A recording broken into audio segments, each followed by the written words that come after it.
کیوں چلا جائے یفر بدین ہی من الفتن، اپنا دین محفوظ کر کے فتن سے بھاگ جائے۔ تو جو چھوٹی عمر کے صحابہ رضی اللہ تعالیٰ عنہ تھے، ان میں سے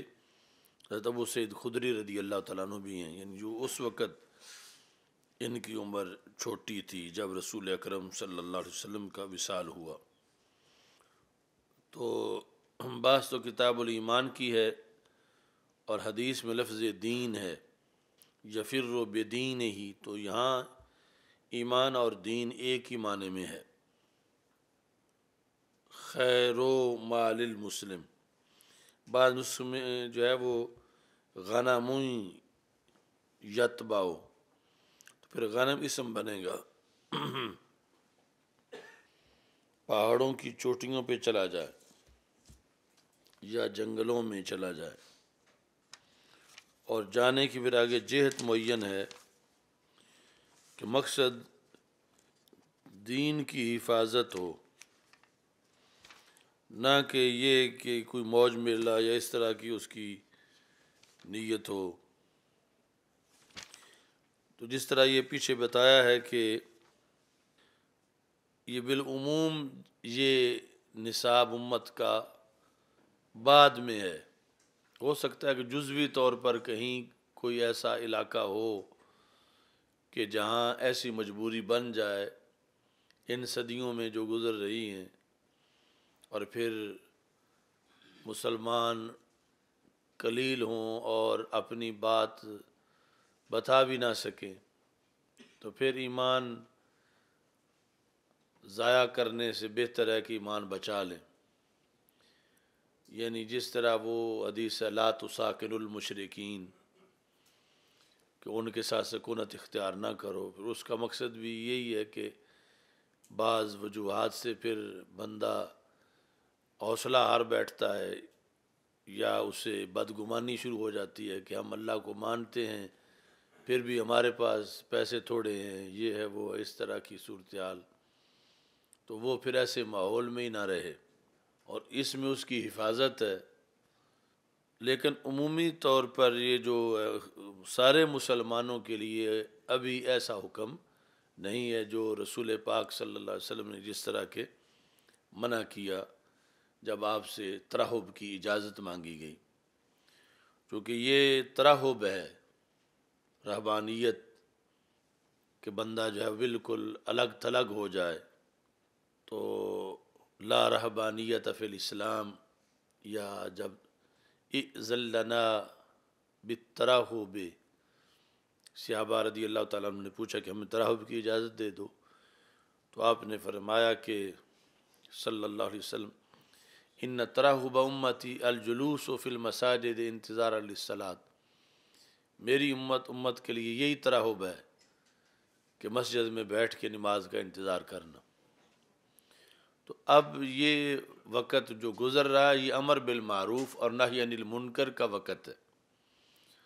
وہ بکری لے کے پہاڑ پہ چلے جانا، یہ وہ اس وقت ہے جب امر بالمعروف اور نہی عن المنکر ساکت ہو جائے، اور وہ قرب قیامت میں ہے کہ جب فتن اتنے ہیں کہ اب کسی کو بچانا تو درکنار، اپنا ایمان بھی نہیں سلامت رہے گا، تو پھر بکری لے، اور یعنی پھر شہر کی سہولتیں آسانیاں انہیں نہ پیش نظر رکھے بلکہ ایمان بچائے۔ بکری اس لیے لے کے اس کے اندر جو مشینری ہے انسان کے اندر، وہ دودھ سے چلتی ہے، گھاس کھانے سے نہیں چلتی، اور اس کے اندر جو مشینری ہے وہ گھاس کھانے سے بھی چلتی ہے، لیکن اس میں یہ آگے کمال ہے کہ کھاتی گھاس ہے دیتی دودھ ہے۔ تو اسے اس مقصد کے لیے ساتھ لیا جائے کہ یہ ایک ایسا آلہ ہے کہ جو گھاس سے دودھ بنائے، اور گھاس تو جنگلوں میں مل ہی جاتا ہے، یا کوئی چیز جو بکریاں کھائیں، پہاڑیوں پر، خشک پہاڑیوں پر بھی وہ چل پھر کے گزارا کر لیتی ہیں، اور پھر تھوڑے پر گزارا کر لیتی ہیں، اور بندے کا ایک ٹائم گزر جائے اتنا دودھ دے دیتی ہیں۔ تو مقصد یہ ہے کہ اس کا رابطہ باقی سب سے منقطع ہو جائے، وہاں جا کے پھر روسٹ منگوانا ہو پہاڑوں پر اس نے، تو پھر وہ سارا مقصد پورا نہیں ہوگا۔ یعنی وہ کہ کوئی اسے کھانا دینے نہ آئے، وہ کسی سے رابطے میں نہ رہے، کسی کے ذریعے اس پر کوئی اثرات مرتب نہ ہوں، اس کا سب کچھ وہی پھر پہاڑوں کی چوٹیاں ہی ہوں، اور وہاں ہی وہ اللہ کا ذکر کرے، عبادت کرے اور زندگی بسر کرے۔ تو ایک زمانہ جو ہے اس وقت پھر اور کچھ نہیں، اس وقت پھر تدریس، تقریر، تصنیف یہ سب چیزیں ساکت ہو چکی ہوں گی، اور یہی ہے کہ بکری لے جائے پہاڑ پہ۔ لیکن ابھی وہ زمانہ نہیں آیا، مگر جزوی طور پر ہو سکتا ہے معاذ اللہ بعض علاقوں میں مسلمانوں کے لیے کوئی ایسی صورتحال بن جائے یا بنی ہوئی ہو، تو پھر ان کے لیے یہی ہے کہ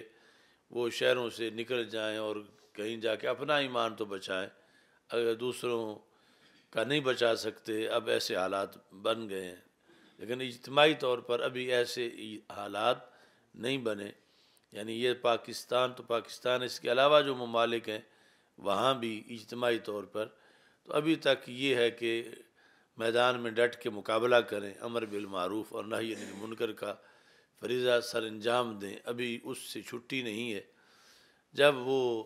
قرب قیامت میں ساکت ہو جائے گا تو پھر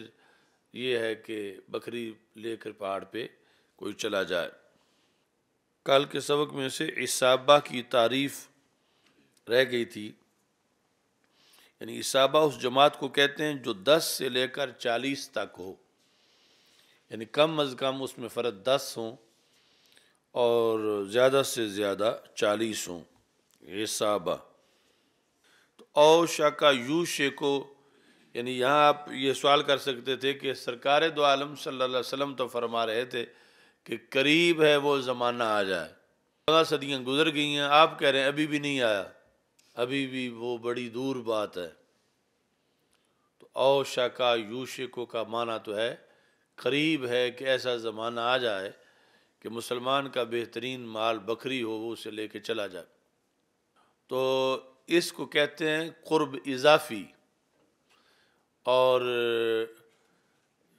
یہ صرف اس کے لحاظ سے نہیں، دجال کے لحاظ سے بھی یہی لفظ ہے۔ تو کیا دجال نکل چکا ہے؟ یعنی دجال ابھی تک نہیں ظاہر ہوا، اور ابھی یعنی قرائن کے لحاظ سے بڑا دور معاملہ ہے، قرب قیامت میں جا کے ظاہر ہوگا۔ تو جیسے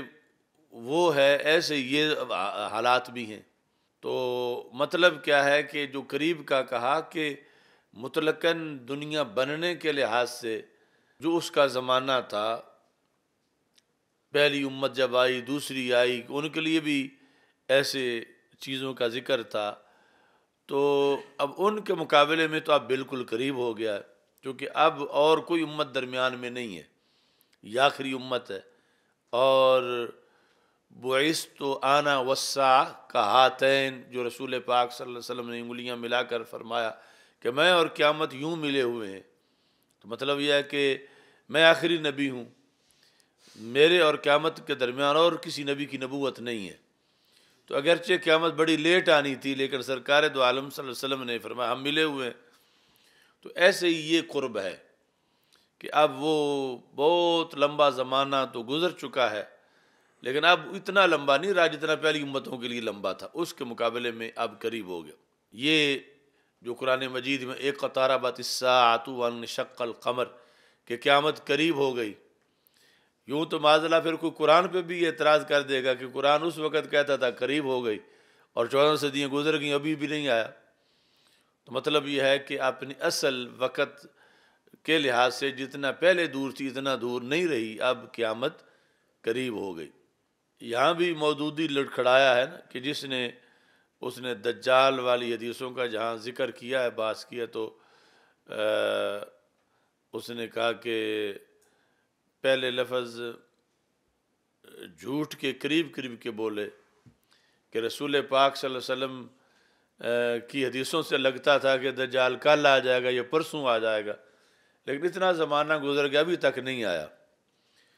تو اس سے معاذ اللہ یہ ثابت ہوا کہ پتہ نہیں تھا ان کو، اور جھوٹ بول رہے تھے معاذ اللہ، پھر کہا کہ کلام واقعے کے مطابق نہیں تھی، اس طرح کر کے، حالانکہ سرکار تو واقعے کے مطابق ہی بول رہے تھے، کیونکہ آپ کو پتہ تھا ان حالات کا، اور یہ جو قرب اور کے الفاظ تھے یہ مطلب تھا، جو یعنی یہ کہ ہر صدی کے لوگ ڈرتے تو رہیں کہ کسی وقت بھی قیامت ہو سکتی ہے، اور پھر ہر بندے کی موت اس کی قیامت ہے۔ اور پھر یہ ہے کہ جو پہلی امتوں کے لحاظ سے ہے وہ زمانہ اضافی طور پر، لیکن اس پر بھی یعنی جو اس کی دلالتیں اور کفریات ہیں ان میں سے یہ بھی ہے کہ یہاں دجال کے مسئلے پر بھی اس نے رائے زنی کی کوشش کی۔ تو یہ ایک حدیث نہیں، ایسی پھر کئی ہیں، تو یہ ذہن میں رکھنا چاہیے کہ اوشا کا یوشکو کا معنی تو یقیناً قریب ہے، مگر قرب کی کئی قسمیں ہیں، قرب حقیقی اور قرب اضافی، اور پھر اس بنیاد پر آگے یہ ساری وضاحت ہوتی ہے۔ تو مطلب یہ ہے کہ جو اختلاط مع الناس ہے یہ بڑی آزمائش ہے، لوگوں سے ملنا جلنا، تو اس کی آزمائش بھی ہے، اس کے فوائد بھی ہیں جانبین کو، اور جانبین کی آزمائش بھی ہے، لیکن ایک زمانہ آئے گا کہ اس آزمائش سے ہوگا کہ آپ سائیڈ پہ ہو جائیں تاکہ یہ آزمائش نہ رہے۔ باقی اس میں یہ بھی ہے کہ ایک تو یہ ہے نا کہ پورا سب کو چھوڑ کے پہاڑوں پہ چلے جانا، ایک یہ ہے کہ اپنا اختلاط کم کر دینا، یعنی محافل میں جانا بند کر دینا یا کم کر دینا، تو وہ بھی اسی حدیث کا ایک حصہ ہے۔ یعنی اصل اس میں مقصد ہے کہ اختلاط سے بچنا۔ ایک تو اختلاط مع النساء وہ تو پھر علیحدہ چیز ہے، یعنی یہ مر رجال بھی جو ہے فتن کی بنیاد پر بچ کے رہنا۔ تو یہ امام عینی اپنے زمانے کی بات کر رہے ہیں۔ قال الکرمانی المختار فی عصرنا تفضیل الانعزال لندور خلو المحافل عن المعاصی، یعنی ہمارے زمانے میں علیحدہ رہنا افضل ہے، کیونکہ محافل کا گناہوں سے خالی ہونا نادر ہو گیا ہے۔ لندور خلو المحافل عن المعاصی، یعنی وہ شہروں کو چھوڑ کے پہاڑوں میں جانے والی بات تو علیحدہ ہے، یہ اس سے نچلے درجے کا جو اختلاط سے بچنا ہے، تو وہ اپنے عہد میں امام کرمانی نے کہا، پھر امام عینی نے ان سے نقل کیا کہ محافل جو ہیں وہ اس سے نادر ہے کہ بچی ہوئی ہوں۔ تو امام عینی یہ لکھ کہتے ہیں انا موافق لہ فیما قال، میں بھی ان کی حمایت کرتا ہوں جو انہوں نے کہا، یعنی امام کرمانی نے جو کہا عینی کہتے ہیں میں بھی حمایت کرتا ہوں۔ فإن الاختلاط مع الناس في هذا الزمان لا يجلب الا الشرور، اس زمانے میں لوگوں سے ملنا جلنا یہ سوائے شر کے اور کچھ کھینچتا نہیں، یعنی اور کوئی فائدہ نہیں اور کچھ حاصل نہیں ہوتا۔ تو یہ ہے کہ گھر چھوڑ کے پہاڑ پہ تو نہیں گیا، مگر بازار یا محافل چھوڑ کے گھر میں بیٹھ گیا، تو اس سے بھی فتنوں سے محفوظ رہے گا، یعنی جو کثرت فتن ہے۔ اور یہ یعنی زمانہ آج سے کئی صدیاں پہلے کا آیا ہوا ہے۔ باقی یہ بھی یعنی ان خطبات ختم نبوت میں سے ہے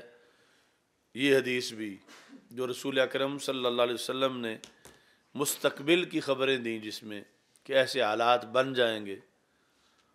اور یعنی خطبات ختم نبوت میں سے اس لیے ہے کہ باقی انبیاء کرام علیہ السلام صرف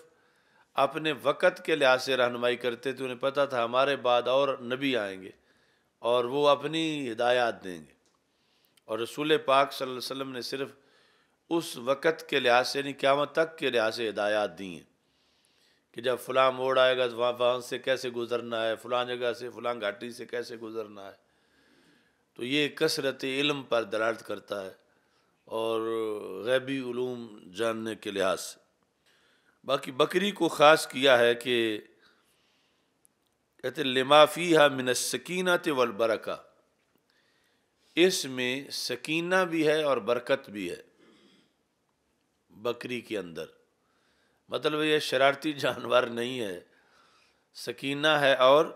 برکت ہے۔ وقد رعاها الانبیاء علیہم السلام، اور پھر یہ بھی ہے کہ نبیوں نے یہ چرائی ہیں۔ مع انہا سہلۃ الانقیاد خفیفۃ المعونۃ کثیرۃ النفع،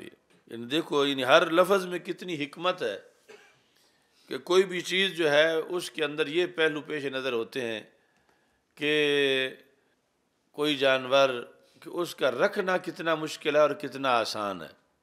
پھر یہ کہ اس کا فائدہ کتنا تھوڑا ہے یا کتنا زیادہ ہے۔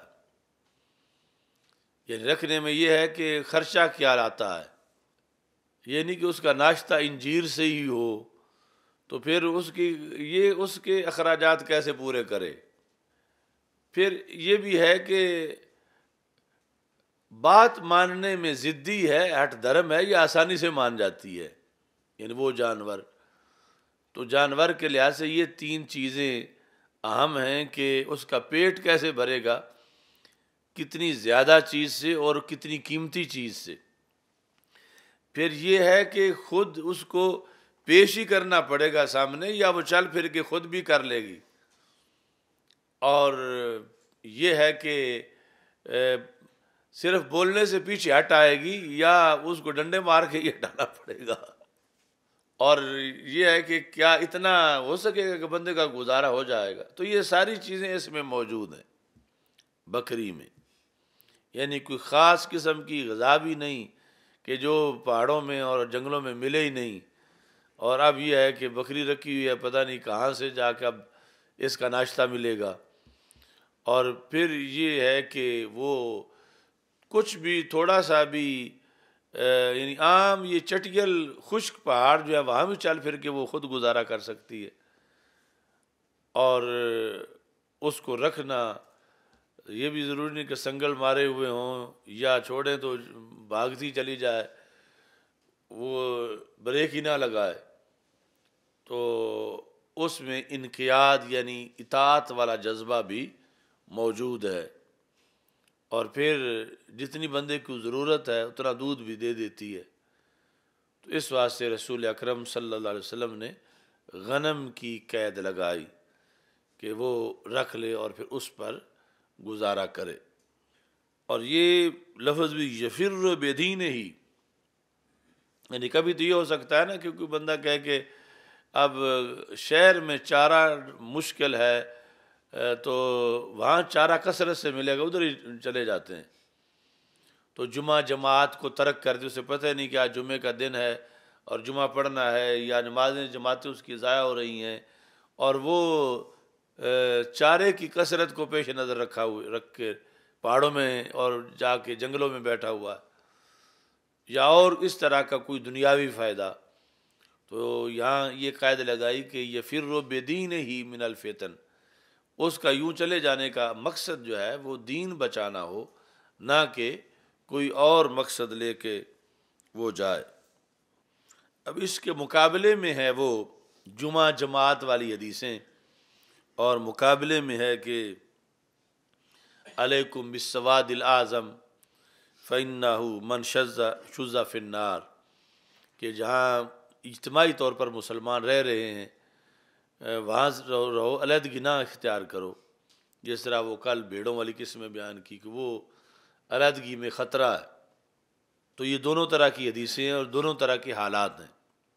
تو ان میں تعارض نہیں ہے۔ محمولۃ علی ما اذا لم یخف علی دینہ، یہ علیکم بالسواد الاعظم والی جب یعنی دین کو خطرہ نہ ہو تو پھر مل کے رہو ساتھ، علیحدہ نہ جاؤ، اور جب خطرہ ہو تو پھر علیحدہ رہو۔ اسی واسطے رسول پاک صلی اللہ علیہ وسلم نے یعنی جو اپنا عہد تھا اس کے بعد کی یہ بات کی، یعنی یہ نہیں کہ اس عہد میں تنہا آگے پیچھے چلے جائیں بلکہ آبادی میں موجود رہیں۔ تو یہ ہمارا لاہور میں جو ابتدائی زمانہ ہے سارا آنے کے بعد، وہ چند ایک جگہوں کے علاوہ، یعنی جو بد مذہب تھے ان کی تو سب، جو اہل سنت کے کہلواتے تھے ان میں سے بھی چند جگہوں کے علاوہ ہماری جگہ آتے جاتے رہے ہیں، لیکن بالآخر جو ہے وہ اب سب ترک کر دیا ہے کہ جہاں جانے سے بیٹھنے سے جن کی بد مذہبوں سے یاریاں ہیں تو پھر اس کے بھی اثرات مرتب ہوں گے۔ یعنی منہاج القرآن میں تو آج تک وہ طالب علمی سے لے کر بھی قدم نہیں رکھا، یعنی اتنا بندے کو پہلے سے تیاری رکھنی پڑتی ہے۔ جب وہ منتیں ترلے کرتے تھے کہ ایک بار چلو ایک بار چلو، تو باقی جاتے رہے ہیں، لیکن جوں جوں عوارض، تو اس واسطے ہم اب اس میں موج سمجھتے ہیں اور اس کو اپنا نصاب سمجھتے ہیں کہ اس میں حفاظت ہے اپنے ایمان کی، تحفظ کی۔ یعنی اس میں ہر جگہ کا مطلب نہیں، یعنی جہاں ہمارا کثرت سے آنا جانا تھا اور پھر ترک ہوا، یہ احادیث موجود ہیں۔ ضروری نہیں بدی یا مسائل کثرت سے ہو گئے ہوں، ویسے حفظ ما تقدم یا ایسے امور بھی پیش نظر ہوتے ہیں، اور جب وہ عوارض نہ رہیں تو پھر آنے جانے میں بھی حرج نہیں ہے۔ لیکن یہ نہیں ہے کہ کوئی ایسی صورتحال بنے تو اسے کوئی عذاب سمجھا جائے، بلکہ وہ بھی دین کے اندر ایک شعبہ ہے اور ایک شرعی حکم ہے۔ یعنی کچھ لوگوں کا یہ خیال ہے کہ یہ بالکل تنہا ہو گئے ہیں، جبکہ ہم اپنے آپ کو تنہا نہیں سمجھتے، اور نہ یوں بے بس اور قابل رحم۔ یعنی ہم نے اپنے موقف، اپنے نظریے اور مشن پر چونکہ محاذ اتنے لڑے ہیں کہ کوئی کسی سے بغاوت کر کے ہم سے جدا ہوا، کسی نے کسی موڑ پہ بے وفائی کی، کوئی کہیں خاموش ہوا اور کسی نے کہیں بے رخی کی، یا کوئی اس پالیسی پہ آیا تم اپنے گھر ہم اپنے گھر، یہ مختلف کیٹیگریز۔ اس واسطے یعنی یہ ہم اس پر مطمئن ہیں کہ اس میں اطمینان قلب ہے، اور کیوں کہ اس کا ایک شعبہ موجود ہے شریعت میں، جو رسول پاک صلی اللہ علیہ وسلم نے،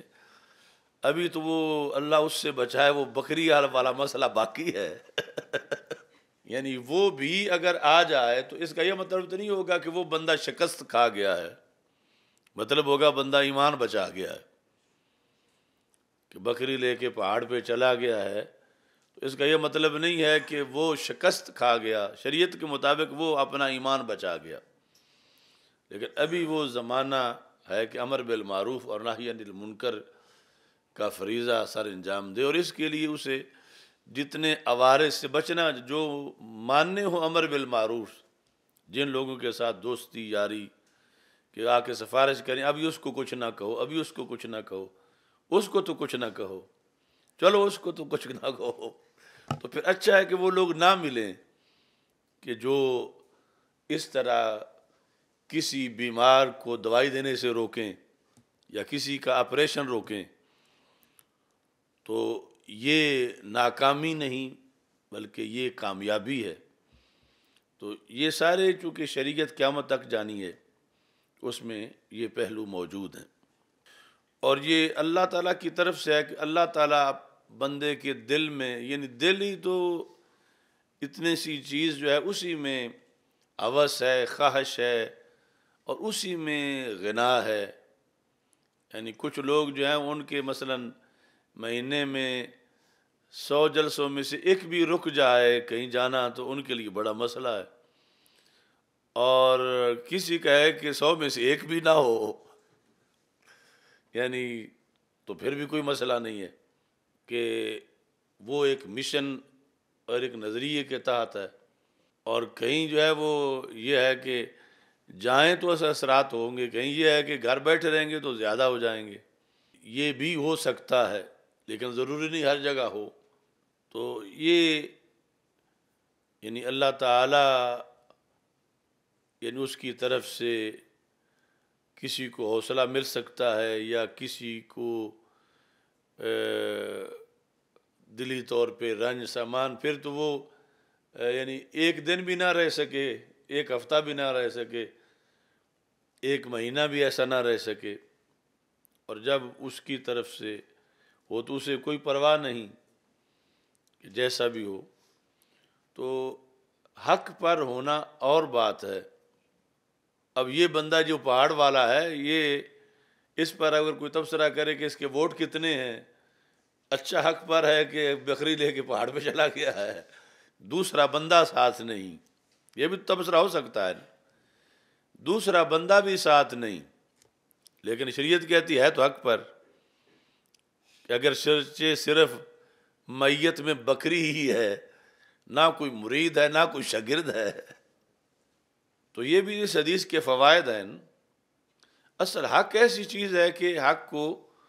کے لیے معیار پہچاننا بڑا مشکل ہے۔ حق کا معیار یہاں تک کہ نیکی بھی بعض مقامات پر، عموماً نیکی حق کا معیار ہے، لیکن بعض مقامات پر نیکی بھی حق کا معیار نہیں ہے۔ مطلب دینی کام اپنی جگہ افضل ہے، مگر جس نے کیا ہے اس دینی کام کی بنیاد پر ضروری نہیں وہ حق پر بھی ہو، کبھی ہوگا کبھی نہیں ہوگا۔ اس واسطے رسول پاک صلی اللہ علیہ وسلم نے ارشاد فرمایا، ان اللہ یؤید ھذا الدین بالرجل الفاجر، اللہ اس دین کا کام فاجر بندے سے بھی کروا لے گا۔ یؤید ھذا الدین، اس دین کی تائید کروائے گا، حمایت کروائے گا کس سے؟ فاجر بندے سے۔ اب وہ جو دین کی حمایت ہوئی وہ تو ہوئی، اب اس کی وجہ سے فاجر کو کوئی کہے کہ برحق ہے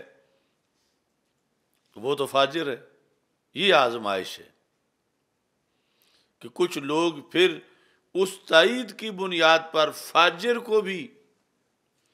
تائید نہ ہو، پھر تو اس فاجر کو فاجر سارے کہیں گے، لیکن اس کی وجہ سے اگر دین کی تائید بھی کہیں ہوئی ہے، اب کہیں گے اس نے تو اتنا کام کیا ہے، اس کی وجہ سے تو یہ ہوا ہے، اور تم اسے ہی یہ کہہ رہے ہو، یعنی اس کی وجہ سے دین کا اتنا فائدہ ہوا ہے۔ تو رسول پاک صلی اللہ علیہ وسلم نے فرمایا کہ کچھ لوگوں کی وجہ سے دین کا فائدہ تو ہوگا مگر خود حق پر نہیں ہوں گے۔ کبھی اس مقام کو سوچا ہے؟ یعنی عمومی طور پر تو یہی ہے نا کہ جس سے دین کو نقصان ہوا وہ برا ہے،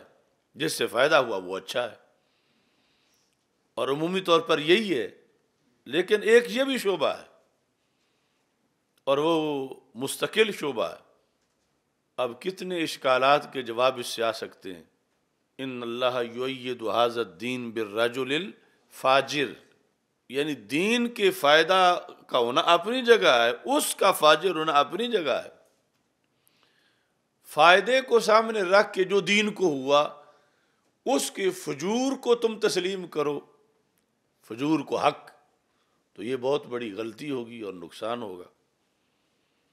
یعنی وہ اس کی مثالیں بہت سی ہیں۔ وہ قزمان نامی بندہ جو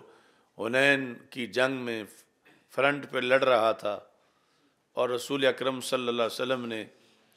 دیکھا اور فرمایا ھذا من اہل النار، یہ جہنمی ہے، تو صحابہ رضی اللہ تعالی عنہم دیکھ کر یعنی سن کر انہیں یقین تھا کہ یہ جہنمی ہے، لیکن تعجب بڑا تھا کہ کیسے جہنمی ہے، یعنی کلمہ گو ہے، پھر جہاد پہ آیا ہوا ہے، منافق کو تو جہاد پہ نہیں آتا، تو یہ تو پھر منافق بھی نہیں، یعنی قرائن کے لحاظ سے جہنمی ضرور ہے، چونکہ سرکار دو عالم صلی اللہ علیہ وسلم نے فرما دیا ہے۔ پھر یہ تھا کہ خیال کہ شاید جب جنگ شروع ہو تو یہ بھاگ جائے یا پیچھے پیچھے رہے، تو وہ نہ بھاگا ہے نہ پیچھے رہا ہے۔ لا یدع شاذ ولا فاذ، یہ بخاری مسلم میں ہے، جو بھی اس کے سامنے کافر آتا ہے وہ سر اتار دیتا ہے، جو بھی اس کے ہتھے چڑھتا ہے کافروں کو مار رہا ہے، تو کافروں کے مارنے سے اسلام کی تائید ہوتی ہے۔ پھر اس سے خود زخم بھی کافروں کے ہاتھوں سے ہو گئے ہیں، اور پھر خبر پہنچی ہے کہ وہ تو جاں بحق ہو گیا ہے، یعنی انہی زخموں کی وجہ سے شہید ہو گیا ہے۔ تو رسول پاک صلی اللہ علیہ وسلم نے فرمایا الی النار، جہنم میں پہنچا۔ کاد بعض المسلمین ان یرتابا، ابھی تک شک ہوا کسی کو نہیں تھا، قریب تھا کہ بعض مسلمانوں کو شک ہو جاتا رسول پاک صلی اللہ علیہ وسلم کے فرمان پر، نبوت پر، کہ اتنا خالص بندہ ہے اور اس کو جہنمی قرار دے۔ یعنی ایک کو شک ہوا نہیں کسی ایک کو، لیکن قریب تھا، سچویشن ایسی بن گئی تھی کہ بظاہر اتنا یعنی دودھ میں دھلا ہوا خالص بندہ کہ جو دین کو جان دے رہا ہے، اور اس پر حکم یا الی النار، جہنم میں پہنچا۔ تو اتنے میں دور سے ایک صحابی دوڑتے ہوئے آ گئے اور انہوں نے کہا اشہد انک رسول اللہ صلی اللہ علیہ وسلم، یعنی نعرہ رسالت لگایا۔ آپ نے فرمایا تم پہلے بھی مانتے ہو، اب دوڑ کے آ کے کیوں مانا، یہ کیوں نعرہ لگایا؟ تو انہوں نے کہا کہ آپ کی وہ غیب کی خبر سچی ثابت ہوئی، جو آپ نے فرمایا تھا کہ یہ جہنمی ہے، تو اس میں کوئی شک نہیں کہ اس نے کافر مارے ہیں، کافروں کے ہاتھوں زخمی بھی ہوا ہے، لیکن میں نے اس کو دیکھا ہے جہنمی بنتے ہوئے، کہ جب صحابہ کو زخم لگتا ہے تو اس زخم پہ صبر کرتے ہیں، لذت محسوس کرتے ہیں۔ یہ خیمے میں داخل ہوا، اس نے اپنی تلوار کی نوک پر اپنا سینہ رکھ کے خودکشی کی ہے، تو میں نے حرام کی موت مرتا دیکھا ہے۔ تو اب وہ بندہ تائید تو اس سے دین کی ہوئی، مگر خود حق پر نہیں تھا۔ تو یہ دو جدا جدا چیزیں ہیں، کسی سے دین کا فائدہ ہو جائے یہ اللہ کی شان ہے، اسے لے لے، لیکن اس فائدے سے آگے یہ استدلال کرنا کہ پھر وہ حق پر بھی ہے، یہ علیحدہ بات ہے۔ کبھی ہوگا کبھی، یعنی کبھی وہ خود حق پر نہیں ہے، لیکن اس کے ذریعے سے فائدہ دین کو پہنچ چکا ہے۔